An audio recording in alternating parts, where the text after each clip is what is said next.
My stepmother threw me out of a cheap motel when I was 16. Threw me a garbage bag and hissed, survive like a worthless rat. Inside, rusty cans and a broken lighter. I lived behind the ice maker for 3 weeks. 10 years later, she found me and sent me a voicemail. Please. Just tell me where you are. Honey, please. I'm your mom. And I just laughed. She realized what I'd done. I can still see the numbers. 4:37 p.m., Tuesday, early November. The cheap digital clock above the door to the rundown motel office blinked. Parts of its red segments burned out. I remember staring at it while Monica's Camry rolled to a stop next to the ice machine, engine still running. She didn't say a word during the whole 40-minute drive. Just silence and the occasional tapping of her nails on the steering wheel. I'd been through this enough to know something was off. Since my dad passed 8 months earlier, Monica, his second wife, had taken me on these unexplained errands more than once. But this time felt colder. Final. She killed the radio mid-song, still not looking at me, just locking her eyes on the motel's vacancy sign. The sea burned out, flickering like a warning. Finally, she turned toward me. Not all the way, just enough to let me know she didn't want to. I need you to get out, she said, just like that. Same tone she used to ask me to take out the trash or pick up milk from the store. I froze. Thought she was kidding. Some twisted, messed up lesson she thought I needed. Then she leaned into the back seat, grabbed a black plastic bag, and dropped it onto my lap. Heavy. Something inside clanked. Metallic. It smelled faintly of rust and motor oil. This is your stop, she added. Figure it out, Liam. Be the little survivor you pretend to be. I didn't move. Couldn't. That's when she lost it. Full volume screaming, out of nowhere, right in my face, spitting out words I'll never forget. I never wanted you. You're not my kid. You think I'm gonna keep feeding a useless freeloader on my dime? People were watching. A man leaned on the vending machine, cigarette between his fingers. 2 doors down, someone peeked through the blinds. No one stepped in. No one asked what was going on. I grabbed the bag. Not because I agreed. Not because I was ready. Because my brain kicked into something basic. Survival mode. The second I shut the door behind me, Monica hit the gas. Tires screeched. The smell of burning rubber stuck in my nose for hours after. I stood there, just stood, for maybe 20 minutes, holding that trash bag. My heart was racing but my mind was blank. Part of me was convinced she'd come back. That this was some cruel joke. A test. She didn't. On the office door, they had the nightly rate taped up. $59.99 per night. I checked my wallet. $743 total. My dad's emergency cash from the drawer. Monica must have missed it when she took over the bedroom. It was already getting dark. Michigan, early winter. Cold snapped into your bones even before the sun dipped below the trees. I went around the side of the building behind the ice machine. That's where I stayed the first night. There was a hum from the compressor that rattled the wall, but the heat from the vent gave me just enough warmth to not completely freeze. I opened the trash bag. Inside, 3 dented cans, no labels. A half-empty water bottle. A lighter, barely any fluid. A 1 crumpled t-shirt. And a note, written on the back of a receipt. Your father should have done this years ago. I didn't cry. I didn't scream. Just sat on the concrete with my back to the wall and the trash bag between my feet. I watched the steam from my breath swirl into the night. I managed to crack open one of the cans using a chunk of broken curb. Took me nearly an hour. Bloodied my hand. Inside cold corn. Tasted like metal.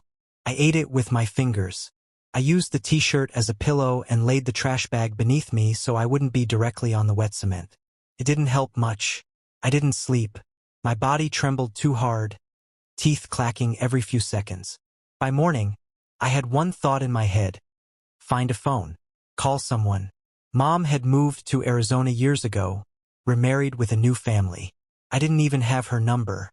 Dad's parents were gone. His old friends? Monica had pushed them away after he got sick.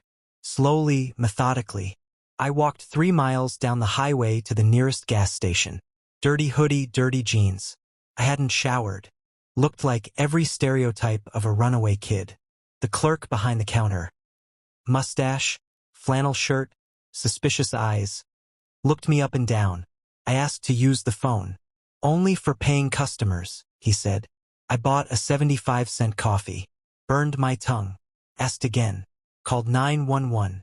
Told the dispatcher everything, every detail. Where I was. What happened. What I had left. 2 hours later, a squad car pulled up. Officer Reynolds. Mid-40s, tired face, kind eyes. I told him everything again. He made a few calls. Then he sighed. Look, Liam. The woman, Monica, already filed a report. Said you ran off. That you were violent. That you stole from her. I stood there, jaw clenched, not sure if I was going to scream or collapse. My word against hers? I asked. He didn't answer directly, just offered to take me to a youth shelter. Said it was about 30 miles away. Not permanent, but safe. I declined. Couldn't explain why. Something about being locked in a place like that felt worse than the cold. By night 3, the hunger had shifted. It wasn't just in my stomach anymore, it was in my head. Behind my eyes. Like I couldn't think straight. That's when Raul found me. Mid-50s, motel maintenance guy. Missing 2 fingers on his left hand. He didn't say anything at first. Just took one long look at the pathetic camp I'd set up, cardboard scraps, dented cans, and that black bag. He disappeared for 15 minutes. Came back with a sandwich wrapped in wax paper and a blanket that smelled like cigarettes. You can't stay here, he said. Manager does checks. Calls the cops on squatters. I'm not homeless, I mumbled. Raul almost smiled. None of us think we are. At first, he showed me a better spot behind the laundry room. Pipes leaked heat. Told me which dumpsters got fresh food and which ones to avoid. He wasn't giving charity, he was giving strategy. And I clung to it.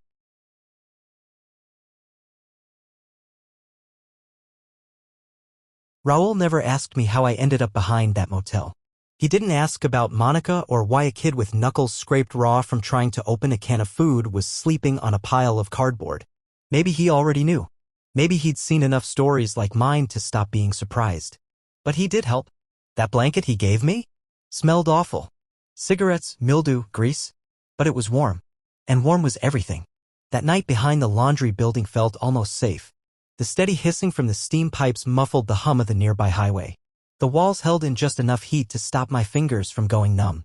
You got a name? He asked me the next morning, handing me a stale cheese Danish from the vending machine room. Liam, I said. He nodded once. That was enough. Over the next few days, Raul became my lifeline. Not in a fatherly, hug-it-out kind of way, but through little things. He taught me which dumpsters got fresh leftovers, like the Chinese place that tossed full takeout containers if they sat under the heat lamp for more than 15 minutes. Which gas station had a working hose in the back. Which fast food joints didn't lock the bathrooms. It's not charity, he told me. It's survival knowledge. Same way you learn where to fish. It reminded me of my dad. Dad taught me how to fish when I was 9. Skill no one can take from you, he said, readying my line after I snagged a log. That's real wealth. Raul gave me the same kind of gift, how to survive in a world that didn't care if you made it or not. By day 7, I had a routine. Wake up before sunrise. Hose off behind the gas station. Use a sugar packet and my finger to brush my teeth in the bathroom mirror. Head to the public library when it opened. It was warm. Quiet. Free Wi-Fi. The librarians didn't ask questions as long as you didn't stink and kept your voice down. I read everything I could. About youth shelters. About emancipation laws. About GED programs. About jobs that didn't ask too many questions. I spent hours clicking through forums and Reddit threads from other teens in similar situations. Some stories ended badly. Others gave me hope. Raul started slipping me leftovers from his own lunch, sandwich halves, thermos soup, once even a slice of real pepperoni pizza. He also gave me odd jobs when the motel manager wasn't around, hauling trash, wiping down railings, sweeping the sidewalks. He'd slide me $5 here and there. Just enough to keep me from falling into full desperation. Never enough to climb out. But something deeper was forming in me. Not just survival instinct. Something colder. Focused. I wasn't thinking about getting back at Monica yet. I was just angry. But it was the kind of anger that didn't burn. It sharpened. Every night, wrapped in that disgusting blanket, I think about Monica in my house, sleeping in my dad's bed, living off his money that was supposed to help both of us. And I knew why she got rid of me. Because I reminded her of the part of him that didn't include her. One afternoon, Raul showed up early before his shift even started. His face was tighter than usual. He handed me a granola bar and sat on the curb. "Listen, the manager found your setup," he said. "He's calling the cops in an hour." My stomach dropped. "You need to go, Liam. Today." I just nodded. No panic. No emotion. Just acceptance. I was tired, but not surprised. Then Raul did something I'll never forget. He reached into his coat and pulled out a small flip phone, the kind with a prepaid card. "There's $20 on it," he said. "Enough for a few calls. Maybe a job lead." Then he handed me $63 in crumpled bills from his wallet. "Guy I know in Detroit runs a mechanic shop. Might take you in. Under the table work. No questions. Call him." I opened my mouth to thank him. He raised his hand to stop me. "Don't. Just survive. But remember," he looked me square in the eye. "How you survive matters. Don't let people like her turn you into something you're not." That hit harder than anything Monica had ever said. I packed everything I had, which wasn't much, into that same black trash bag and walked out the back lot without looking back. 20 minutes later, I was on a bus heading east, destination, Detroit. That trash bag sat at my feet the whole ride. Same one she gave me. Same one I slept on. Same one that held the only proof that I had existed in that house. As the bus pulled onto the interstate, I looked out at the gray sky and made a promise to myself. One I whispered, like a prayer, to the seat in front of me. I won't just survive. I'll build something. I'll come back one day. And she'll know what she threw away. That was 10 years ago. 3 weeks in the shadows of that motel. 3 weeks living behind ice machines and laundry rooms, eating dented cans and leftovers, waking up every day not sure if I'd be seen or arrested. That chapter shaped me. Hardened me. And even now, a decade later, I can still smell the damp concrete. Still feel the ache of sleeping curled on cold tile. Still hear the way Monica screamed worthless with her full chest. But 2 nights ago, after 10 years of silence, I got a voicemail. Her voice cracked and shaky. "Please, just tell me where you are. Please, baby, I'm your mother." My mother. She used that word. Mother. Funny how desperation can rewrite memory. But she has no idea what's coming.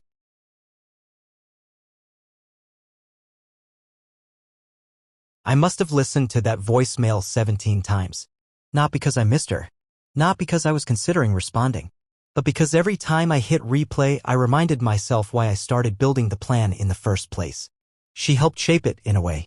The day she drove off and left me like discarded trash, she lit the fuse. I just spent the next 10 years watching it burn slow and steady. By January 2020, I'd saved enough to make my first real move. Working 2 jobs, remote data tagging during the day, food delivery at night. Minimal sleep. No vacations. Just saving and waiting. That's when I met Terrence, a guy who operated in that legally gray space of buying up delinquent debt. I told him I wanted to learn. I didn't mention Monica. Not yet. It took me 2 months to track down one of her smaller credit card debts. Just over $3,000, charged mostly to a spa and a coaching seminar she never finished. I bought it for $162. Pennies. I didn't collect. Didn't send notices. Just watched the interest quietly grow in the background. I added it to a spreadsheet titled Project Rat. It was ironic. She called me a worthless rat when she tossed me out. But now? That rat had spreadsheets and a growing plan. My dad's voice was always in the back of my head. "Live well, Liam. That's the best revenge." He was probably right. But I wasn't trying to be noble. I wanted her to feel it. Not physically. Not violently. But financially. Coldly. Quietly. 2021 to 2022 were grind years. Long hours. No breaks. But the pandemic actually helped in strange ways. Everyone wanted remote workers and contactless delivery. The tips were good if you showed up and didn't flake. I was good at disappearing and reappearing exactly when needed. By the middle of 2022, I'd acquired 2 more of her debts and, most importantly, started an official LLC. Nothing fancy, but enough to make real estate and debt transactions look clean. All legal. All in my name. That's when I dug deeper. Monica had been living large in my father's old condo, a place they refinanced just before he died. After a hurricane tanked property values in the area, she'd fallen behind on payments. For missed installments. Pre-foreclosure. I reached out to a broker Terrence referred me to. The lender was eager to dump the debt to avoid the cost of court. They sold me the mortgage for just under half of what Monica originally owed. It nearly wiped out everything I'd saved in 7 years. I didn't care. It was worth every cent. By October 2023, Monica had started posting her financial struggles on social media, complaining about predatory banks and unfair systems. She even launched a GoFundMe trying to raise money to save her business. It got her $87, mostly from strangers with pity and short attention spans. She sold her car, then her designer handbags, then started offering energy clearing sessions for cash. Watching it happen from a distance was surreal. Part of me wanted to intervene. Not to stop her fall, but to say, do you even realize who's behind the curtain? She didn't. By early summer of 2024, the foreclosure was complete. I'd given her several extensions through the loan servicer, not out of mercy, but because I needed her to stay exactly where she was.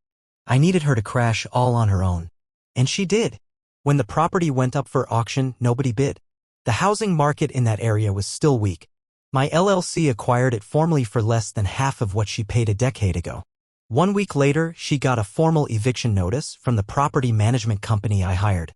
I never contacted her directly. I didn't need to. Paperwork did all the talking. Then came the voicemail. 3 days ago. Her voice cracked from the very first word. She called me baby, begged me to answer, claimed to be my mother. It was almost funny. She'd found my number through someone from my dad's old life, probably from a group photo posted online. Small world. The internet never forgets. I didn't respond, but I did text Eli, my oldest friend. Tech genius. Still owed me a favor. In 20 minutes, he'd pulled the metadata from the voice message. Location tag and all. She was staying at a roadside motel.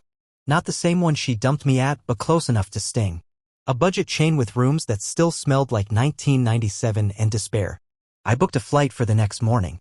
Then called the motel and paid for her room anonymously, giving her 1 more week. Not out of kindness. I just needed her to be there when I arrived. 10 years. 10 years of watching. Planning. Quietly acquiring the pieces of her life. It had always been slow on purpose. I didn't want the fast satisfaction. I wanted it controlled. Piece by piece. Debt by debt. I gathered the documents that night. Mortgage records. Credit card statements. Foreclosure notices. Eviction paperwork. Property deed. All signed by my LLC. All signed by me. I slipped them into a clean manila folder. Then I took an old black trash bag, not just any one, but the same brand she'd handed me a decade ago. I filled it with 3 dented cans, a half-used lighter, a crumpled t-shirt, and a printed note. Same words she wrote to me.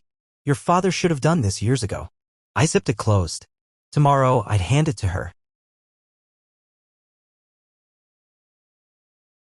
Motel rooms all smell the same. That strange blend of bleach, old carpet, and distant cigarettes.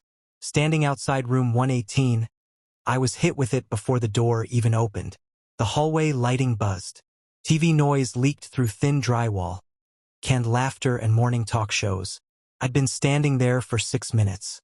8:17 a.m. Black trash bag in one hand. Manila folder in the other.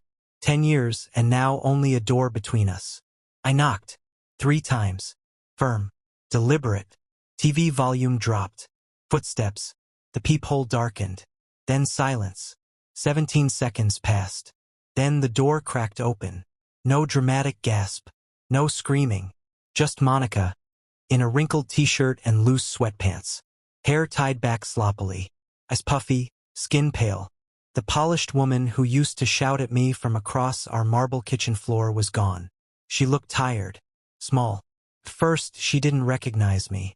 Opened her mouth to say something about housekeeping. Then she locked eyes with me, Dad's eyes, and froze.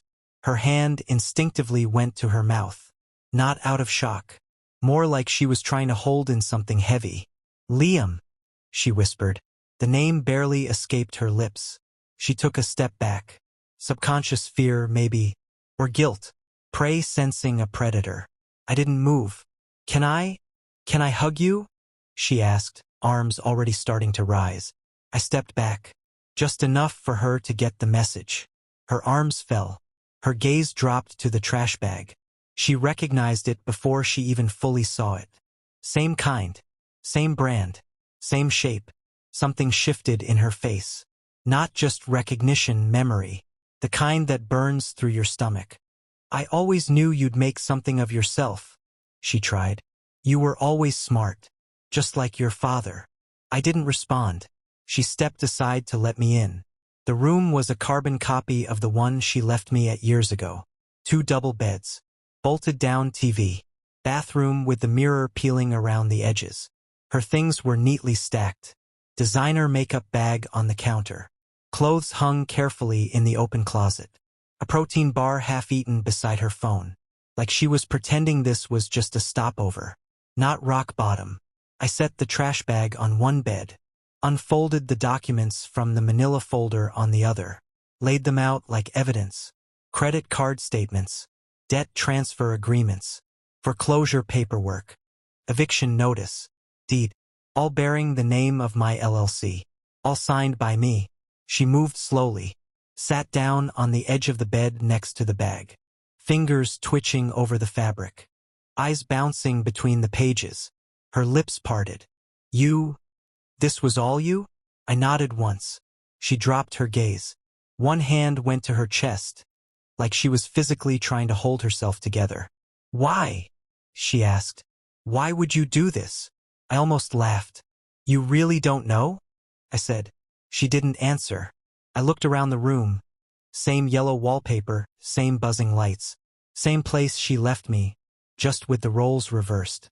You left me behind a building like I was nothing, I said quietly. Like trash. And now, I just gave it back. She blinked quickly, tears finally threatening to fall. You don't understand, she said. I had no choice. The debts. Your father left us drowning. I pulled one sheet from the folder, pointed to the insurance payout she received 3 weeks before she abandoned me. $350,000. She stared at it. No words. You were so angry after he died. She tried again. You were breaking things. Screaming. I was scared. Another lie. I interrupted. I was grieving. You were already planning your escape. She didn't deny it. What do you want now? She asked. Money? I don't have anything left. I didn't answer. I just pushed the trash bag toward her. Open it, I said. Her hands trembled as she unzipped it. Inside, 3 dented cans. A broken lighter.